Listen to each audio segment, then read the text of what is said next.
Well, I'm on the farm today. The grass is growing, starting to come on pretty good. We've had a fair amount of rain over the past few weeks, and with the sun, the hay is starting to take off. In spite of the rain, the creek is, it's kind of running a little bit low, but it looks good. So I thought I'd give a hay update here for May 2023, and where we're at is we're working on equipment, kind of scrambling around to get things ready, but we do have obstacles. Some of it is self-inflicted, like this sprayer right here. I still have not put that thing into service, and that's on me. What can go wrong will go wrong is alive and well on this farm, and that's kind of plaguing us a little bit. The Massey 50, the number one Massey 50, has a flat rear tire, and back when I was mowing the autumn olives, I got myself a nice thorn right here, and believe it or not, these tires are filled with fluid, but even though it goes down, I'm not losing fluid. And this is what you do when you're limping along farming. So that thorn right there is right above the valve stem in that general area. So when I park, I just park with the valve stem up, and this is up, so that the air can escape, but the fluid can't.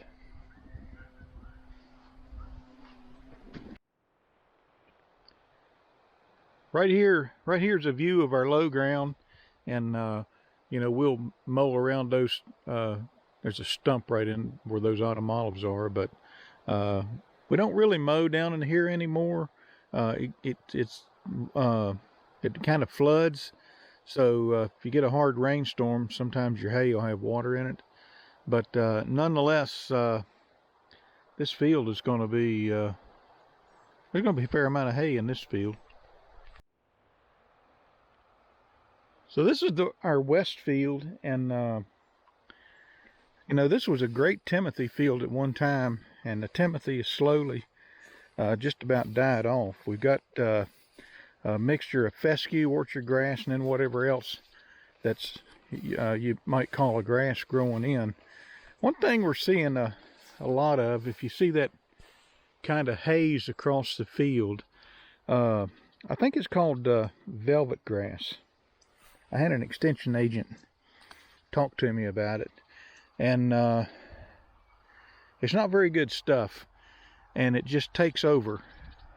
I think it's a reflection of the pH in the field, but it's also a reflection that we don't have good grasses out competing the bad grasses. So this field is in, really all of our fields are in need of a makeover, and this one probably needs it as much or more than any of them. But when you're selling mixed grass hay, I mean, you just price it and tell them what it is, and it'll sell. Right here's another view of this low ground.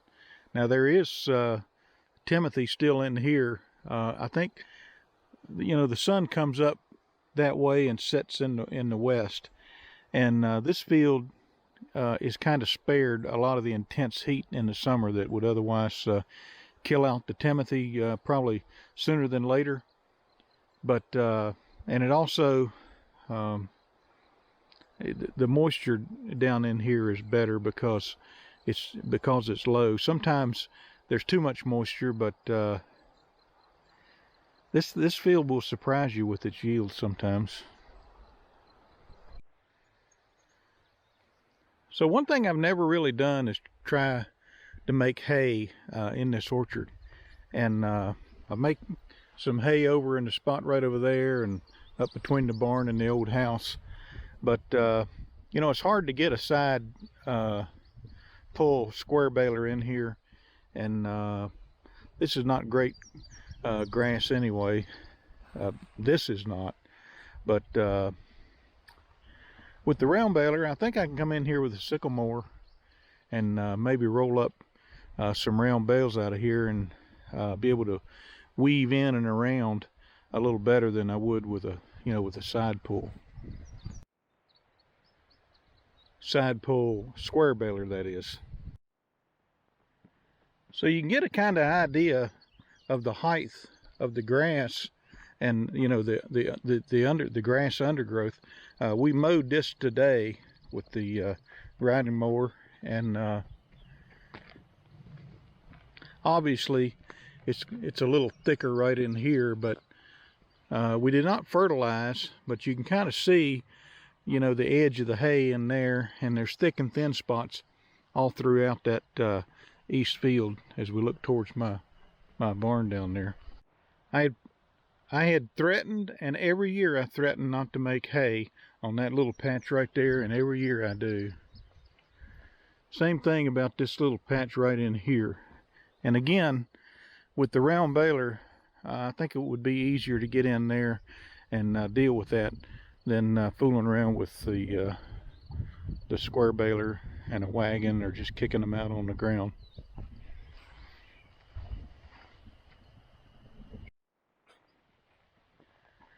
So I mentioned velvet grass a little bit ago, and it's all over the place around here. You see it everywhere.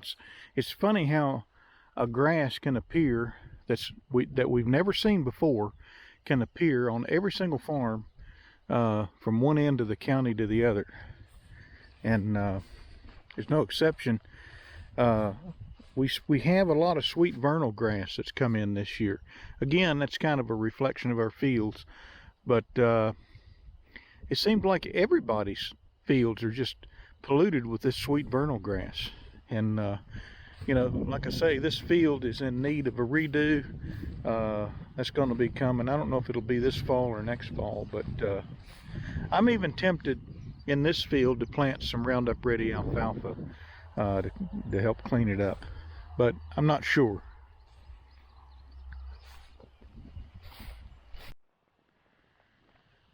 So it's kind of interesting as I walk through this into this field here next to my barn where we had it cleared off, and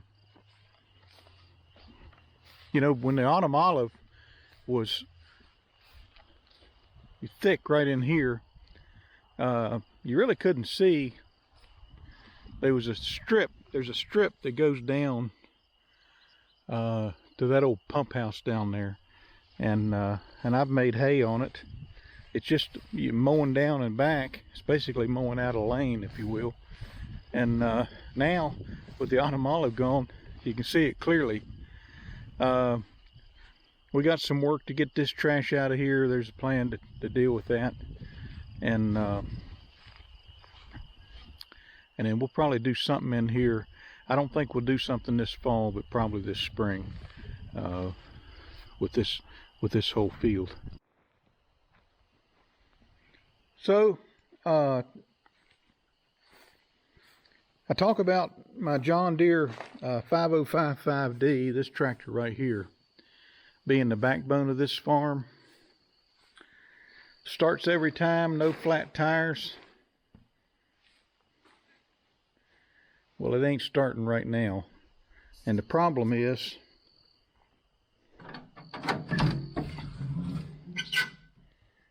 it's got a dead battery. Actually, it's got no battery right now, but I've been on the hunt to find a battery for it. It's kind of been a challenge because the John Deere battery doesn't readily cross. And so I've taken measurements off of the battery itself, and but the problem is typically on an automotive battery, your positive terminal is on the right side and your negative terminal is on the left side. And just about every battery that I look at, that's the case. And so I thought, well, all I got to do is just spin it around, and it would put but it puts the terminals back up here against the radiator, and if you ever had to put a jumper on it, that might be a deal killer. So I'm looking for a battery, and I've got a little bit of surface rust right in here, and I want to paint this before I put a new battery in. So the John Deere needs a little bit of attention. I got 9 years out of the battery that was in there, and it was a kind of a cheap no-name battery, I guess, but you know, it did pretty good. Down here, as you look in this barn, we made a round bale. If you saw my last video, and testing out the 335 John Deere round baler, and seemed to do okay. But what I want to do is I want to take and I'm going to pull this John Deere out and get it out of here, and then I'm going to get the Vermeer out of here. And what we're going to do is we want to pull up all the tarps that are in here and all the hay that's on them. And then, of course, last year I sold all of my bottom bales last year, and then, January, February. But what I want to do is rake all this hay down the center, clear the aisle, clear the barn from one end to the other, and then just run the round baler right down through there, and just round bale all this stuff up, and we get the stuff off the floor of the barn in the center, and then we'll rake all of this hay into the center, make another pass or two or however many we need, and do the same thing over here until we're literally down to dirt. And that's where I want to get. I want this floor to be dirt one more time, and then we'll strike a path forward from there. But we may have some bottom bales this year. I've got some ideas I'll share as the hay season drags on.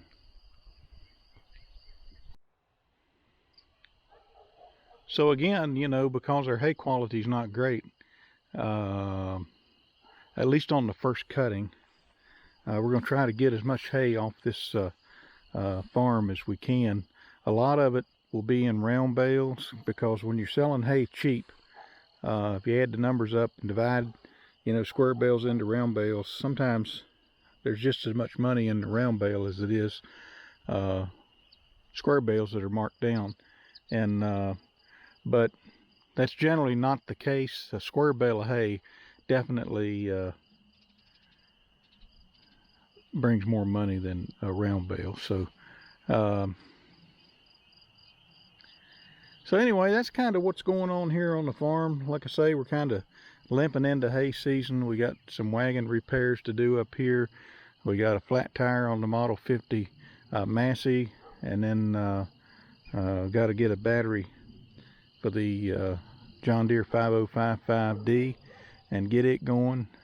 And I got to retrieve some equipment out of there.